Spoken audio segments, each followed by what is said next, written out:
अस्सलाम वालेकुम स्टूडेंट्स, क्या हाल है? खैरियत से हैं स्टूडेंट्स? आज की ये एमसीक्यूज की लास्ट वीडियो है, क्योंकि इससे पहले हम अपनी 4 वीडियोस बना चुके हैं जिसमें हमने पोइट्री को कवर किया, प्रोज को कवर किया, प्ले के अंदर हमने काउंट्स रिवेंज को कवर किया। आज की हम वीडियो के अंदर जो कवर करने जा रहे हैं वो अपना सेकंड प्ले है, प्रोग्रेस। जैसे कि स्टूडेंट आपने तमाम वीडियोस देखी हैं तो आपको अंदाज़ा हुआ होगा कि उन वीडियोस से आपको बहुत किस्म के फ़ायदे हुए। एक तो ये कि आपकी एमसीक्यूज़ की प्रिपरेशन हुई। दूसरी आपके साथ जो आपको सबसे बड़ा बेनिफिट हुआ वो ये हुआ कि कोई भी चैप्टर या कोई भी पोएम आपने अगर नहीं पढ़ी हुई थी या आपको कच्ची पक्की याद थी तो उसका एक रिव्यू आपको एमसीक्यूज़ की सूरत में सीक्वेंस में मिला। तो स्टूडेंट इस वीडियोस को बनाने का मकसद यही है कि आपकी पेपर की एग्जामिनेशन की तैयारी जो है वो अच्छी से अच्छी हो, क्योंकि अब आपका पेपर बहुत करीब है, बहुत ज़्यादा करीब है। तो ये वीडियो लास्ट है एमसीक्यूज के लिए। इसके अलावा आप तमाम स्टूडेंट्स के पास अगर कोई क्वेश्चंस हैं तो आप पूछ सकते हैं, मैं रिप्लाई ज़रूर करूँगा, थोड़ा देर से जो भी होगा, लेकिन रिप्लाई आपको हर चीज़ का मिलेगा ज़रूर।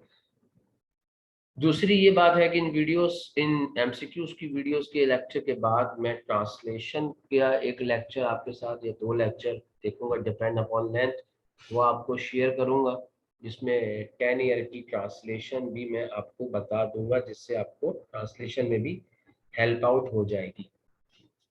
बहरहाल जितने दिन अभी रह गए वो बड़े कीमती हैं इन तमाम चीज़ों के लिए। तो चलें स्टूडेंट, स्टार्ट करते हैं हमारा लास्ट प्ले प्रोग्रेस, जिसके एमसीक्यूज हमने डिस्कस कर लिया।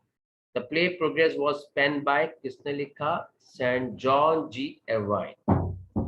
The play progress was set in 1919, 1919 में ये प्ले लिखा गया, after first world war. First world war 1914 से 1918 के दरमियान हुई, 1914 टू 1918, ये मैं बता चुका हूँ। और उसकी डेट भी मैंने आपको बताई थी कि 4 अगस्त 1914 को शुरू हुई थी, 4 अगस्त पहली जंग अजीम, और 11 नवंबर 1918 को ख़त्म हुई थी। सीन जो है इस प्ले का कहाँ का है? Study room professor Henry Corrie का। प्रोफेसर हेनरी कॉरी रहते कहाँ थे? Remote village in the north of England. England, north of England, remote village in the north of England. देखिए बड़ा टेक्निकल एमसीक्यूज नियर अबाउट आ जाते हैं, आयरलैंड और England. England. Professor Henry Corrie aged about 50 and 60, 50 से 60 साल के दरमियान में थे। The character of professor Henry Corrie symbolize, किस चीज को सिंबलाइज करेगा? तो ये सेल्फिशनेस एंड ग्रीडीनेस, खुदगर्जी और लालच को, तभी आपको आगे पता लगेगा। Professor Henry Carry has invented a massively and destructively bomb, massively and destructively bomb उन्होंने इन्वेंट किया था। In the center of Professor Henry Corey's study room, there's a litter of scientific apparatus. Scientific apparatus.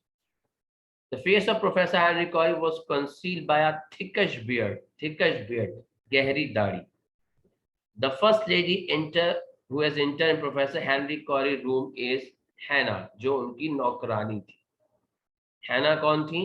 Servant.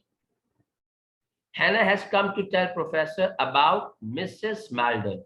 Mrs Malden जो है वो professor Henry Corey की sister थी। Mrs Malden is professor Henry Corey sister, अभी मैंने बताया। Aged about 43, Mrs मैल्डन की as 43 थी, याद रखिएगा 43। मिसेस मैल्डन का एक बेटा था जिसका नाम था एडी, और मिसेस मैल्डन के हस्बैंड का नाम था टॉम मैल्डन, तभी इनको मिसेस मैल्डन कहा जाता था। Carry is a person who does not value, Carry वो शख्स था जो किस चीज को अहमियत नहीं देता था? ह्यूमन एंड मोरल वैल्यूज को, इंसानियत को अहमियत नहीं देता। The character of Mrs Melton symbolise, जिस तरह प्रोफेसर हेनरी कॉरी का कैरेक्टर सेल्फिशनेस और ग्रीडीनेस को सिंबलाइज कर रहा था, इसी तरह मिसेस मेल्टन का कैरेक्टर जो है लव एंड पीस को सिंबलाइज कर रहा था। Mrs Melton waited a long time in cold for Corey, professor Henry Corey के लिए उन्होंने सर्दी में इंतजार किया। Mrs Melton was brought home by, Mrs Melton को कौन घर ले आया? मार्शल, जो उनका ड्राइवर था। It's no use telling you about it, you wouldn't understand.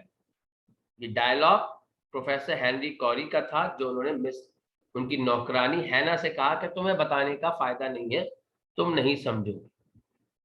Mrs Merton wearing black dress because she was window, वो बेवा खातून थी इसलिए ब्लैक ड्रेस पहनी थी। मिसेस मेल्टन मेडियन नेम, मिसेस मेल्टन का शादी से पहले नाम था शार्लेट। इस सीन में एडी, एडी जो मिसेस मेल्टन का बेटा है, कॉरी साहब का भतीजा है, उसकी 3rd डेथ एनिवर्सरी है। मतलब मिसेस मेल्टन का बेटा एडी, जिसको जंग में मरे हुए 3 साल हो चुके हैं। Eddie was killed in the war fighting against German, German से लड़ाई लड़ते हुए मर गया, ब्रिटिश था। टॉम मेल्टन, मिसेस मेल्टन के शौहर, उनका इंतकाल हुआ because he could not tolerate, क्योंकि वो नहीं बर्दाश्त कर सके अपने बेटे की मौत, the death of Eddie. I always believe in keeping secret to myself, to no one until anything you are obliged to। ये डायलॉग किसका है? ये डायलॉग जो है प्रोफेसर हेनरी कॉरी साहब। Corey thought that the secret of successful invention is reticence, छुपी हुई, silence। Professor Henry Corey has decided to offer his invention to British government। सबसे पहले उन्होंने फैसला किया था कि वो ब्रिटिश गवर्नमेंट को अपनी इन्वेंशन ऑफर करेंगे जो मैसिवली और डिस्ट्रक्टिवली बॉम्ब है। लेकिन उन्होंने कहा but if they won't pay my price, लेकिन अगर वो मेरी कीमत अदा नहीं करेंगे, I will offer it to somebody else. ये स्टेटमेंट कॉरी का क्या बिहेवियर शो कर रहा है? ये कॉरी का एक ग्रीडी और अनपेट्रियोटिक बिहेवियर शो कर रहा है कि वो कह रहे हैं कि अगर ब्रिटिश गवर्नमेंट मेरे मुताबिक पैसे नहीं देगी तो मैं किसी और को भेज दूंगा। The war office isn't the war, ये डायलॉग मिसेस मेल्टन का था। मिसेस मेल्टन ने कहा था कि war office is not the war, जब कॉरी ने उनसे कहा कि मुझे तुमसे जंग के बारे में आज डिस्कस नहीं करना चाहिए। Professor Henry Carry think about the women is, वो औरतों के बारे में क्या समझते थे कि औरतें जो है नैरो माइंडेड हैं और रॉन्ग और ज्यादातर गलत होती है। Mrs Melton order his gardener to bring red for Eddie, उन्होंने हार ऑर्डर किया एडी के लिए गार्डनर से, गार्डनर का नाम था Grave. Mrs Melton decided to go at Eddie Grave after tea, Mrs Melton ने फैसला किया था कि चाय पीने के बाद वो अपने बेटे की कब्र पे जाएंगी। तो how women do first your sex is most extraordinary owlet, ये डायलॉग किसने कहा? ये प्रोफेसर हेनरी कॉरी ने कहा, जिसमें उन्होंने औरतों को अंडररेट किया। No application, no concentration, no capacity for complete impersonal devotion, ये इसी डायलॉग का हिस्सा है। और ये कहा किससे? ये मिसेस मेल्टन से कहा। किसने? प्रोफेसर हेनरी कॉरी ने। स्पोकन बाय पूछा ना कॉरी साहब। According to Corrie his invention will revolutionise, उनके मुताबिक उनकी इन्वेंशन क्या करेगी? किसको रेवोल्यूशनाइज करेगी? Warfare. Look at me, I had a husband and a son when the war began, I had neither when it was over. ये dialogue Mrs Melton का था, जिन्होंने अपने भाई से कहा कि देखो मेरी तरफ, जंग से पहले बेटा भी जिंदा था और शौहर भी। You are not a very good substitute for a son, तुम एक बेटे की जगह नहीं ले सकते। ये मिसेस मेल्टन का डायलॉग है प्रोफेसर हेनरी कॉरी के लिए।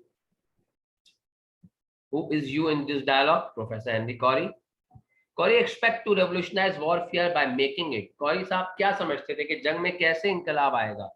जब जंग को वो एक्सपीडिशियस जो है, या एक्सपीडिशियस तेज करेंगे।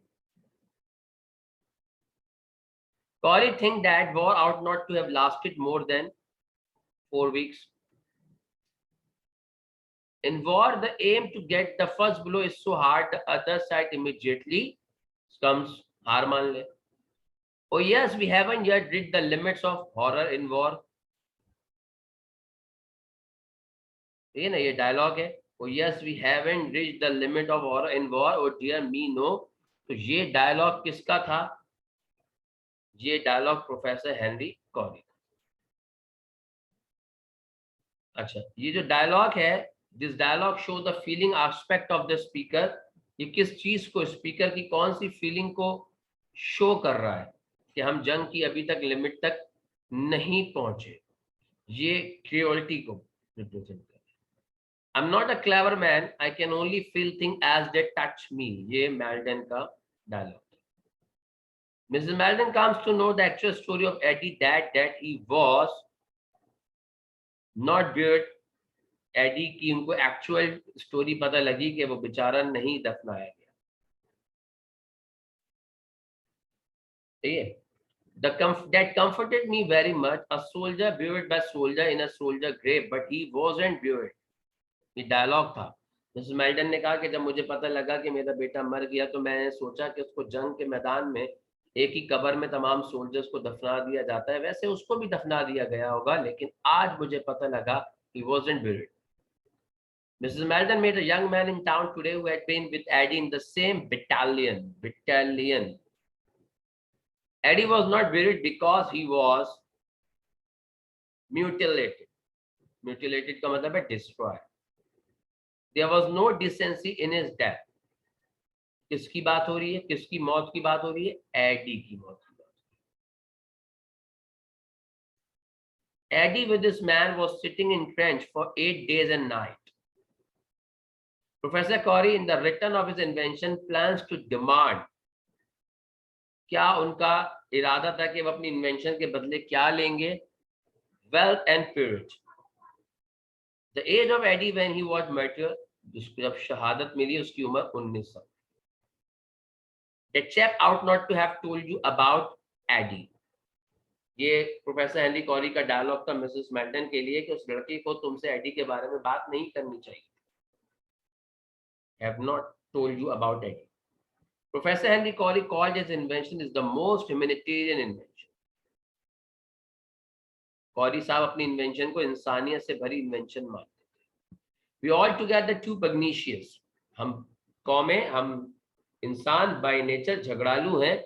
ये डायलॉग प्रोफेसर हेनरी कॉरी का है. Professor Henry Corey discovered a combination of gases and explosive, बारूद. Professor Henry Corey bomb will obliterate 1,000 at once. हजारों लोगों को एक साथ मार. Professor Henry Corey, considering his work, is highly appreciable. Professor Henry Corey was going to make war more horrible.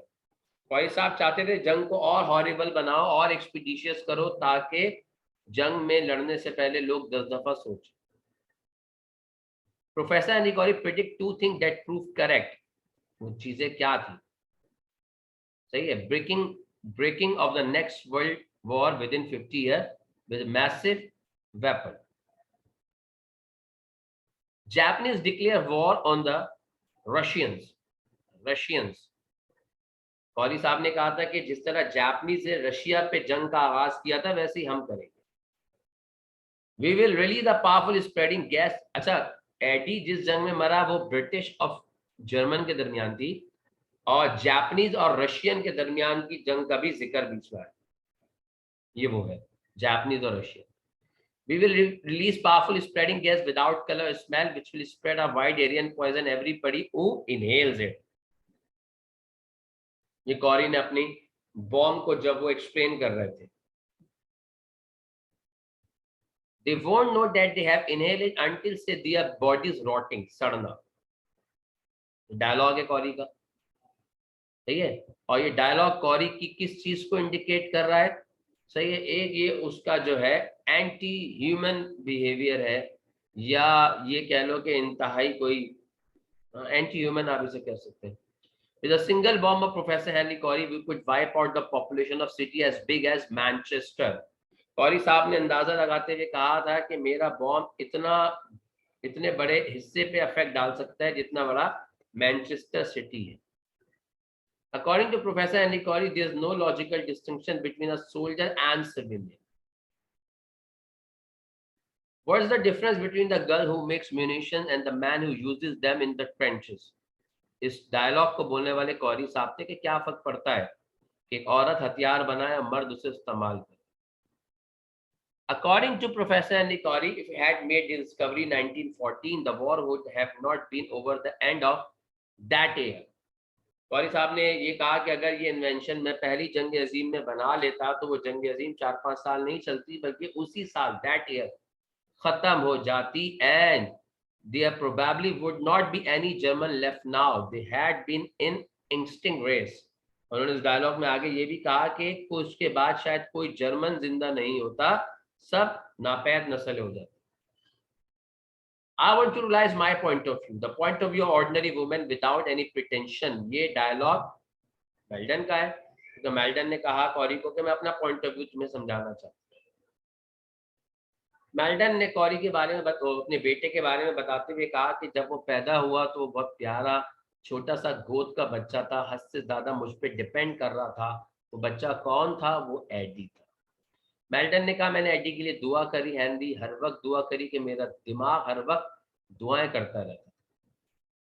तो Carry ने क्या कहा? Yes I like him, he was an attractive boy. ये कॉरी का डायलॉग था कि हाँ मुझे तुम्हारा बेटा अच्छा लगता था, वो बहुत अट्रैक्टिव लड़का था. Eddie made 10 run in his first cricket match. Eddie का पहला क्रिकेट मैच हुआ था जिसमें उसने 10 रन बनाए. When Eddie played his first cricket match, Tom gave him a sovereign. Sovereign एक गोल्ड कॉइन है, सही है. वो भी एडी को उनके वालिद साहब टॉम ने दिया था पहले मैच में 10 रन बनाने. Eddie had not been at Oxford long when the war began. Oxford University. I love Eddie in his clumsy uniform and rough boot. Mrs Melton ने कहा कि जब एडी मुझ पर पहली दफा बहुत भद्दा सा यूनिफॉर्म पहन के आया और रफ बूट पहन के आया, मुझे बड़ा अच्छा लगा. Mrs. Meldon used to make a silly joke to her son about the fear of German. Mrs Melton ने कॉरी को यह भी बताया कि मैं अपने बेटे से जर्मन के बारे में मजाक भी करती थी, जर्मन जिससे ब्रिटिश की जंग चल रही. All the time he was away, I was in terror. The sight of telegram messenger made my heart sink. Made my heart sink. मेरा दिल डूबा जाता था. अब ये डायलॉग किसने कहा? ये डायलॉग मिसेस मेल्टन ने कहा. एडी जब अपनी सेकंड लीव पे था तो वो क्या था? वो कैप्टन था और सेकंड लीव के टाइम पे ही उसकी डेथ हुई. All my year of love and pain and hope and desire gone. ये डायलॉग एक मैटरनल, एक माँ के जज्बात को रिप्रेजेंट करता है. कॉरी ने कहा I dare say he accounted for a good many Germans.